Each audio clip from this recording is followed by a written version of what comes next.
சட்னி அரைச்சா மசாலா அரைக்க முடியல, மசாலா அரைச்சா மஞ்சள் அரைக்க முடியல, ஒவ்வொன்னுக்கும் தனி மிக்சரா வாங்க முடியும்? வேண்டாம், அல்ட்ரா சாய்ஸ் ப்ரோ இருக்கே, இந்தியாவின் அதிவேக 1000 வாட்ஸ் மிக்சர் கிரைண்டர், வினாடிகளில் கல்லையும் கரைக்கும். ஒரு சாய்ஸ் ப்ரோ போதும். இனி எதையும் அரைக்கலாம், அதை ஃபாஸ்டா அரைக்கலாம். 2 ஸ்பூன் போதும். லயன் டேட் சிரப், இதுல அயன், ஃபைபர், விட்டமின்ஸ், நோய் எதிர்ப்பு சக்தி அதிகமா இருக்கு. Lion date syrup. தென்காசி மாவட்டம் சங்கரன் கோவில் அருகே உள்ள பச்சேரி கிராமத்தைச் சேர்ந்தவர் சங்கரலிங்கம். வயது 40, மாற்றுத்திறனாளி.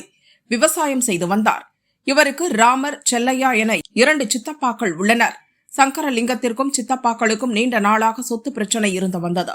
பூர்வீக சொத்தை பிரித்துக் கொள்வது தொடர்பான பிரச்சனையில் இருதரப்புக்கும் ஏற்கனவே அடிதடி தகராறு நடந்துள்ளது.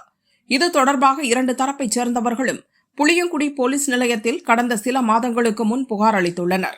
அது பற்றி போலீசார் வழக்கு பதிவு செய்து விசாரித்து வந்தனர். இந்நிலையில் சங்கரலிங்கம், அவரது மனைவி சுப்புலட்சுமி இருவரும் நேற்று இரவு 10 மணி அளவில் கரிவலம்வந்தநல்லூர் பகுதியில் உள்ள ஹோட்டலில் சாப்பிட்டுவிட்டு 2 சக்கர வாகனத்தில் நள்ளிரவில் பச்சேரிக்கு திரும்பிக் கொண்டிருந்தனர். சுடுகாட்டு விலக்கு பகுதியில் உள்ள பாலத்தில் மறைந்திருந்த சித்தப்பாக்கள் ராமர், செல்லையா மற்றும் அவரது குடும்பத்தைச் சேர்ந்த பேச்சுமுத்து, சக்திவேலு ஆகியோர் 2 சக்கர வாகனத்தில் வந்த சங்கரலிங்கம் மற்றும் சுப்புலட்சுமியை வழிமறித்தனர். சங்கரலிங்கத்தை அரிவாளால் சரமாரியாக வெட்டினர். இதை பார்த்து அலறிய மனைவி சுப்புலட்சுமி குறுக்கே புகுந்து கணவரை காப்பாற்ற முயன்றார். அவரையும் ராமர் மற்றும் செல்லையா சரமாரியாக அரிவாளால் வெட்டினர். இதில் சங்கரலிங்கம் சம்பவ இடத்திலேயே ரத்த வெள்ளத்தில் துடிதுடித்து பரிதாபமாக உயிரிழந்தார். சங்கரலிங்கம் இறந்துவிட்டதை உறுதி செய்த பிறகு ராமர், செல்லையா உள்ளிட்ட அனைவரும் தப்பிச் சென்று விட்டனர். பலத்த வெட்டுக்காயங்களுடன் ரத்த வெள்ளத்தில் கிடந்த சுப்புலட்சுமி சாலையில் உயிருக்கு போராடி கொண்டிருந்தார். சுப்புலட்சுமியின் கதறல் சத்தத்தை கேட்ட சில வாகன ஓட்டிகள் புளியங்குடி போலீஸ் நிலையத்துக்கு தகவல் தெரிவித்துள்ளனர். சம்பவ இடத்திற்கு விரைந்து வந்த போலீசார் உயிருக்கு போராடி கொண்டிருந்த சுப்புலட்சுமியை மீட்டு ஆம்புலன்ஸ் மூலம் சங்கரன்கோவில் அரசு மருத்துவமனைக்கு அனுப்பி வைத்தனர். அங்கு அவருக்கு டாக்டர்கள் தீவிர சிகிச்சை அளித்தனர். அவரது நிலைமை சீரியஸ் ஆனதால் மேல் சிகிச்சைக்காக திருநெல்வேலியில் உள்ள அரசு மருத்துவக் கல்லூரி மருத்துவமனைக்கு அனுப்பி வைத்தனர்.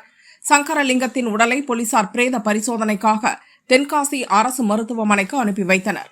2 சக்கர வாகனத்தில் வந்து கொண்டிருந்த கணவன் மனைவியை கொடூரமாக வெட்டிய சம்பவம் தென்காசியில் அதிர்ச்சி அலையை ஏற்படுத்தியதால் மாவட்ட police superintendent Aravind, Puliyangudi DSP Meenakshinathan, Sankarankovil DSP Senguttuvan ஆகியோர் கொலை நடந்த இடத்தை பார்வையிட்டு விசாரணை நடத்தினர்.